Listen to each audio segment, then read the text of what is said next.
Hello YouTube, hello Bleach fans, this is the Observer and this is the review of Bleach 533 Everything But Rain Part 6. Well, this chapter wasn't good, wasn't bad, it's in the middle, it's somewhere in the middle.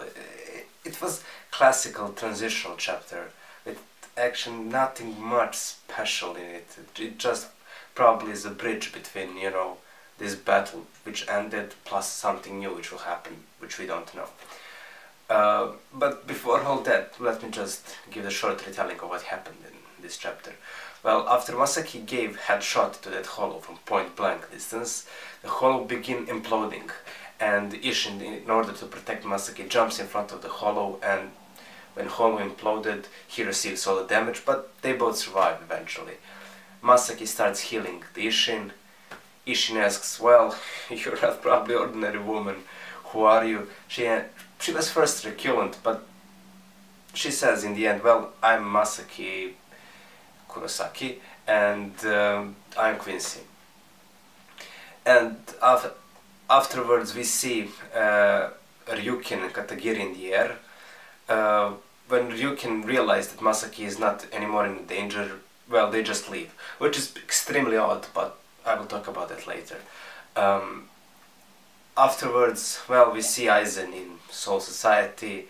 The Tosen is pissed because, well, somehow when the hollow begins imploding, he's the near perfection. I mean, near complete of what they want to achieve. I don't know what it is, but it's in the title. But Aizen is calm, and like, he said something which I don't remember in exact words, but he was saying something like, well, one door closes, well, then other one opens. When one door closes, the other one opens. And that's about that. After that, Ishin is giving report to the Captain Commander. He is saying that he fought some mysterious hollow, which was powerful, but he didn't mention how hollow was defeated and who defeated hollow. He didn't mention that he met Quincy.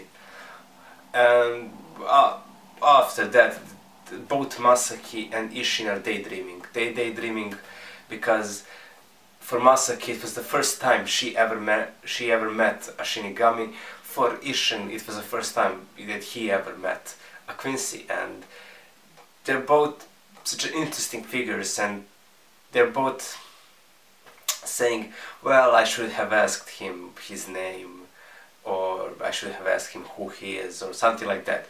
Also, is Ishin thinking, well, I should have asked her more stuff about her, because she seemed kind, she helped me even though I'm a Shinigami, and she even said she was a Quincy. That was quite brave from her. And when that ended, we actually see Masaki leaving school with friends, and something happens. I'm not quite certain what. Something happens, like, well, it's obvious that Masaki was in pain, but the drawing was strange at best. I don't see if it's just Masaki in pain, or it was supposed to represent something else, like something else is happening with her. But she says, well, I'm okay, and the last thing that happens in chapter, well, we see finally I expected Urahara to appear, but this is quite random. Urahara appears and notices Masaki is in sort of pain, or the pain have started. But that's very tense. So I can finally go to the chapter analysis. Well, there isn't really much to be talked around here. Really. So this is going to be probably a short review. One of the interesting stuff is something I mentioned in my previous review, is that I strongly believe that the white, this hollow, this mysterious hollow, is actually created from the body or soul of Kai and Shiba. Aizen said that this hollow was created from a dead Shinigami, so I strongly believe it's Kai and Shiba. And I believe something fell on my mind, but this is very much wild theory, that it could be that Ishin is not really a father of the Ichigo, but not, and that somehow when Quincy fought that hollow, same like Ichigo when he was trying to escape the jail, the Kyrgyz jail, he slashed until he was at his, minimum, and then when he retrieved that Retsu within him, he picked up some Quincy's Retsu in him. It could have been somehow, you know, seem like Fullbringers, that when the mother is attacked by Hollow, she picks up some of the Hollow's Retsu and stores her within her. It could have been that somehow, but this is extremely wild, somehow the conception within her womb have just started. That the Ichigo might be born from that Shinigami's Retsu, that experimented Hollow Retsu, and that her Quincy lineage. And that Ishin is not really a father, but that's extremely wild theory. I'm not gonna talk about it anymore. What else? First Ishin Masaki dialogue ever. That's something else we are also expecting for a long time. Well, it was like this, you know. Masaki is brave, unorthodox at best, unorthodox Quincy at best, but there's nothing much. Well, I'm glad that Ishin, well, we expected that Ishin wouldn't telling, you know, Soul Society that he met Quincy in the real world, but you know, it's nothing real special. It's classical Ishin. You know, he was relaxed, joyful, and you know, he was actually very much happy. He was actually very much happy that Masaki told him that she's a Quincy, and that she healed him, because he finds it really brave, and that's really cool. And I already see that he felt in love with Masaki. I mean, he can't wait to see her. It's same with everyone else. I mean, when you fall in love, you can't wait to see anyone, and you always hate yourself when you meet someone you like and you never ask her name or her number or something like that. So that's a real life problem.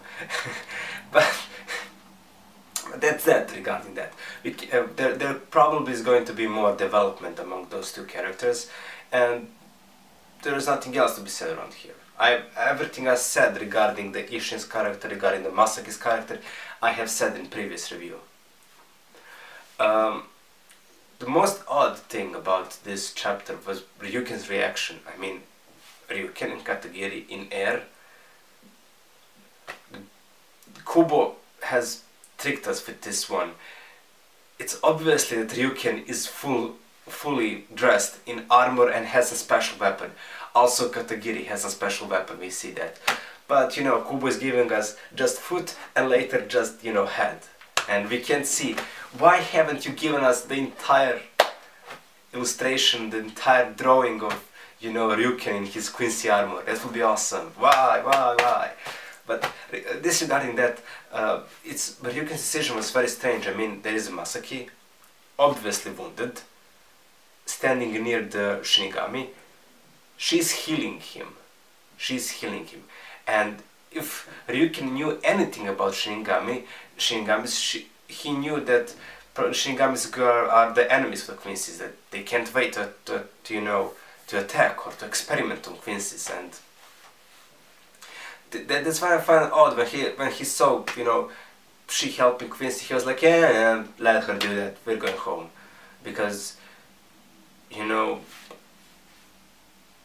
that just, you know, I'm not saying that he should interfere in the Masaki's healing of the Ishin, but he should stay a little bit longer and see how the, you know, how these things develops actually. And that's why it's really strange. But maybe Ryuki has some ulterior motives in this. Maybe he wants Masaki to live with someone else who, you know, ultimately die or something like that. So well, that's just that from that point. What else? We have seen Captain Commander, who is exactly the same now and there. Nothing else special here. Yeah, the last thing I could talk about is Urahara. It is quite obviously that we are going to see Urahara in these past chapters. Quite obviously. And I couldn't wait. I expected Urahara to appear at the end of this battle, you know, doing something. But we actually received Urahara just, you know, simply walking and noticing Masaki. He probably noticed the hollow presence within her, you know, and it looks like it's a coincidence that he was walking there, but you know, Urahara, there is no coincidence with him. He's, even though he seems very laid back person, very lazy, I actually believe he's a very thoughtful person, and he's a good strategist and planner.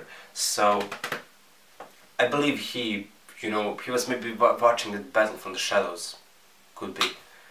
And that after he saw Masaki as a Quincy, he started following her.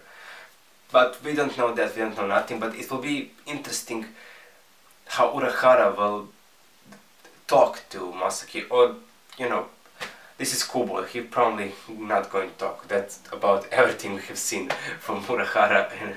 But we don't know, we really don't know what's going to happen next, but I can't wait. Well, as I said at the beginning of this review, this is the transitional chapter. It transits from that battle, which ended, to something else. It was just, you know, picking up loose ends, ending loose ends from the battle, not from the chapter, not from the story or in general, from the battle, and, you know, starting a new story.